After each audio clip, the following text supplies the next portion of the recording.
What is going on, my car stocks? My name is Cody. I'm back at you with another video. This one is why your offer was rejected. Why you keep losing home bids. What can you do right now to switch and flip and actually start winning these homes that you love?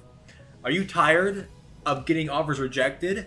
Well, watch to the end and you'll know exactly what you need to do to get your offer accepted every single time. Before we get started though, I need you to smash that like button, smash that subscribe button, and hit the bell for notifications because we are trying to grow this channel to the moon. And I need your help to do that. Without further ado, let's get into it. So a lot of buyer's agents are not very good at explaining this topic. So people get frustrated, people give up, people don't know why it's not working for them. And it boils down to 7 factors. And if you can optimize these 7 factors in an offer, the odds of you winning the home go skyrocketing, like out of the roof. And I know this because my clients typically get homes super fast when they work with me. So these are what we try to optimize to get the most and to win these bids. The very first one and the most obvious one is the seller's net price. What is the seller netting at the end of the day? Are you going under? Are you going above? Are you at asking? Do you need closing cost assistance? If the seller wants 100 grand for their home and you're offering 100 grand, but you need 3,000 in closing assistance, your offer is not 100 grand. Your offer is 97,000. Actually, a little less because they still have to pay the commission at 100 grand, but yet they're only getting 97,000 for it. A lot of people don't realize this, but in some really specific areas, homes, if there's multiple offers, are typically going anywhere between 5 to 10% over asking at most. So if you're to go and come in at 5 or 10.5% over asking, you would be winning above most people most of the time. So the most obvious is price. What is the seller netting? If you're not willing to compete with other people when there are other offers on the home, you're not going to get that home, and you're wasting your time, you're wasting the seller's time, you're wasting the listing time, you're wasting my time. So let's all get together and actually compete for a home that you love. Now, not only are we looking at price, we're also looking at whether or not it'll appraise for that price. Now, this is number 2.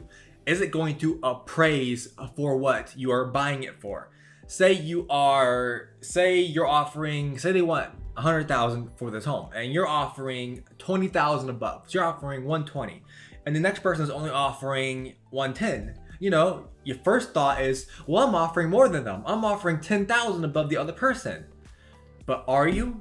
Because if they listed it for 100,000, they might not be thinking it'll appraise. Because if you are buying it with a lender, the lender is going to order an appraisal that you're going to pay for, by the way. And that appraisal is going to determine what they're going to lend you. So if you are trying to buy it for 120, but it only appraises for 105, then your bank's not going to let you buy it for not going to lend you the money to buy it for 120. They're only going to lend you the money to buy it for 105. So that comes into the next one is appraisal protection.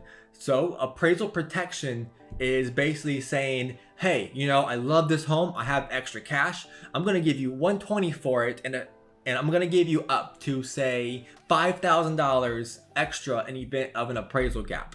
So, and this is a little confusing. So if you don't understand it, then rewatch this a couple times and you'll understand it. So say you're offering 120. Your down payment at 20% down. So you are putting $24,000 down on this home. And the bank's lending you the rest, right, at 120. But say it only appraises for 100,000 to make things easy for me. 100,000, say it only appraises for 100,000, but you want to buy it for 120. The bank's only going to lend you enough money to buy it for 100,000. So you're going to have to find the extra $20,000 in cash if you want to cover that appraisal gap.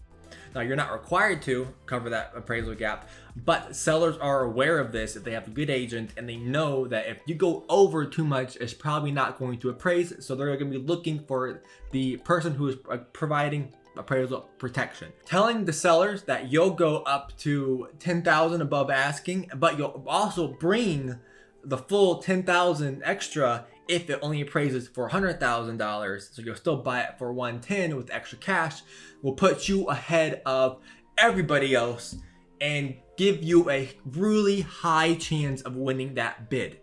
So the person who's willing to bring the most money to protect them in an appraisal is going to be the one who wins 9 times out of 10. So the next one looking at is the type of financing that you have. So are you FHA? Are you VA? Are you conventional? Are you cash? Cash is king, by the way, but people with cash don't let to go over asking because they have cash, they're buying with the cash. So that's why they don't go over asking. So they might be most competitive if they were to compete with other people, but people with loans typically will win because of the fact that cash does not want to compete. Sometimes they do. That's fantastic. Sometimes they don't. So a conventional loan is much more appealing in the eyes of a seller than an FHA loan, because FHA lenders sometimes don't get the loan approved, especially if you're with the wrong lender. And we'll get into that at the end because that's another one. The lender is a huge part of it. If you are conventional, you're gonna win over FHA because conventional is almost a guarantee that it'll close. And if there's any issues with the appraisal and then no one can come to an agreement, they can just put it back on the market and sell it to anybody again and get a new appraisal in the future. And that might be different. I might appraise it for it. So your type of financing, whether you're FHA, VA, USDA, conventional, cash, is going to play a part too. And then that rolls into the next one, but not one of the most important ones, but it is a huge part of it. And that is your lender that you have. If you're FHA and say you have an FHA right here and a conventional right here, they're competing for this house. The FHA and conventional, the FHA is offering the same price as the conventional. Okay. If the conventional is with Rocket Mortgage and the FHA is with a local mortgage broker that the seller's agent loves, they're gonna go with the local mortgage broker of the FHA loan. But if you have a conventional and an FHA loan, this conventional loan could be $5,000 less than this FHA loan, and they could have both have good and local mortgage brokers or credit unions behind them. Then they're gonna go with the conventional 10 times out of 10. So that's something to keep in mind, is that if you have the wrong lender, you're going to lose. I have gotten calls from listing agents, and I've given calls to buyer's agents saying, hey, your offer was great except the lender. So we went with another offer that had a better lender that we trusted more. And those phone calls are real, and I've won tons of money because my clients are taking my advice and using a local mortgage broker. I've seen people lose tons of money because they didn't take their agent's advice and they're using someone online. The next one, and I'm losing track of where I'm at and counting, I think it's 5. So the 5th one, correct me if I'm wrong, post Cody, but the 5th one is going to be whether or not you have an inspection. So you might be thinking, oh, if they don't want me to have an inspection, then that means they're trying to hide something. Not always, and not quite, and probably not most of the time. An inspection always finds something. It doesn't matter if it's a new build. It doesn't matter if it is built in the early 1900s. It doesn't matter if it was built yesterday. An inspection always finds something. It doesn't matter. And that is something that listing agents know, that sellers will know if they talk to the listing agent, and buyer's agents know. So inspections always find something. Now, and this is not advice for you. You need to talk to a actual inspector or your their personal agent or realtor who you're working with about an inspection. But people who waive inspections typically win over people who don't waive inspections. 10 times, I mean, it's a huge difference. I've had people win going $5,000 less than the highest offer because they waived an inspection and they had a good lender. So it makes a huge difference. And it's a lot of times, an inspection, if you get an inspection on an early 1900 homes, it's going to be a scroll the length of, like, I could walk to that wall and back 6 times, and that's how long that scroll is going to be. It's a long list of things. A lot of them aren't major. A lot of them are minor, but they look major because of the way they're required to word things legally. They might be something as simple as, and I'm not an electrician, Okay, so if you want more advice on this, talk to an electrician. But it might be as simple as a breaker box in a closet, or a breaker box in a small space with less than 3 feet of clearance. It's going to flag it as a major electrical issue, but if you call up any electrician and ask them, hey, is this really a big deal? They're gonna tell you, oh no, it's not a big deal. You're not gonna it's not gonna light a fire. It's not gonna electrocute you. It just makes it harder for the electrician to get in there and to do their thing. But people don't know that because people don't call to check on that. But I digress. Inspections always find something big or small, no matter what the age of the house is or the condition of the home, and that costs the seller money. And they don't like that, and it causes a headache, and it causes roller coaster ride trying to get to closing. So people who waive it, again, not recommending you do, but people who waive it win over people who don't waive it. All right, the next one, and just as important as the other ones, because if you don't have this one in place, then you are not going to get your offer accepted no matter what. You can do everything else, but if this one's not in place, your offer will not be accepted. Will not be accepted. I will not accept it. I will not recommend my seller accepts it, and I don't know any listing agent who would accept this. And that is earnest money. So earnest money is typically at least 1%. Let me tell you why this is so important. Earnest money is telling the people that you are serious. And earnest money is what I explain as an early down payment, like a security deposit that gets credited towards what you owe at closing. So you're not losing that money.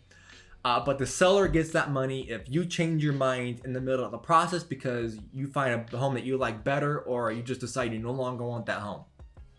So the seller keeps it if you just change your mind. But if there's anything legal in the contract that allows you to get out of contract, then you would get that money back. So earnest money is super serious because if you were to waive inspections, you were to offer to bring $10,000 over appraisal price, but you were only offering $500 in earnest money, are they going to take you serious? Because you could back out and you would have promised, hey, I'm bringing $10,000 extra to cover an appraisal gap, but you only put $500 in earnest money. So what are you losing if you're able to bring $10,000 extra? You're losing nothing. It means nothing to you, and the seller knows that. I know that. We're not stupid. So earnest money needs to be 1,000, at least 1%, if not 2 or 3%. I always recommend $5,000 earnest money if you can do it, if you are serious about the home, because looking at $5,000 compared to 500 is a huge difference. We've turned down offers because they were only offering $500 earnest money. The guys waived inspections. They were conventional. It was perfect. It was great. But they were offering $500 earnest money on a $260,000 house. What are you losing? What if they decide, oh, we're scared now because we waived the inspection. We're just gonna get rid of our $500 and we're gonna be shit out of luck because we don't need $500 and you don't need $500. Then we had someone come in who wanted inspections and wasn't offering as much, but they were offering $5,000 in earnest money. And who did we go with? We went with them because you're more secure, because that person has $5,000 to lose if they do anything that's not legally in the contract. And the last, we have one more and we have a bonus one. A bonus one that can help out and it's hilarious, but it does stand out and work. So the next one is the sixth one, I think is the sixth one, that is possession. 6 or 7, don't quote me. Possession. How many days of possession are you willing to give the seller? Sometimes we can get around this. Now this is not the most important one, but it is something that might play a role. There's 2 identical offers. The one that gives the sellers the possession that they need is going to be the one that gets accepted. So if the seller might need 2 or 3 days of possession after closing, and you're not willing to give it to them, but somebody else is and they need it, you're not going to get your offer accepted because someone else is willing to give them possession. And that's a simple one, talk to your agent more about how that works and what the risks are of possession, because, or call me and we'll talk about it. The bonus tip, and this is a hilarious tip. I absolutely love this tip. This offer to buy them pizza. Yes, offer something goofy that they might like. So pizza or pasta, or you'll bake them cookies or something, or I'll give you my firstborn son or something stupid like that. That will stand out. And speaking of price, if I go back to price, do something crazy. Make your offer, $420, something, say $200,000, $420. Make it that, because that's going to stand out, and when they read that, they're going to remember your offer, because that's hilarious. So pizza, anything you want to do, something little, something unique, something special that can make you stand out above other people. So those are all the ways that you can make your offer more competitive. That is why your offer is losing, because you don't have the right price, you don't have enough earnest money, you don't have the financing type might not be competitive enough. But if you have that financing, but you're doing other things in here, no one thing trumps the others. Okay, so if you are, except maybe your price, because your price way too low, then of course no one will accept it.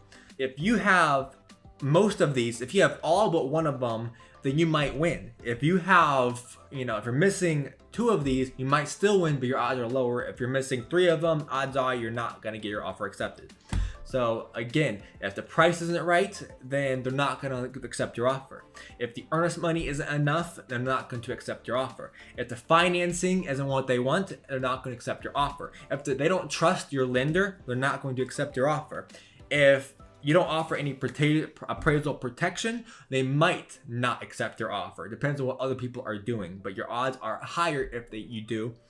If you don't buy them pizza, they'll probably still accept your offer, but it'd be great if you bought them pizza. Just saying, pizza party at closing, it'd be great. If you got value from this video, please hit that subscribe button and the like button, and hit the bell for notifications so we can grow this channel to the moon.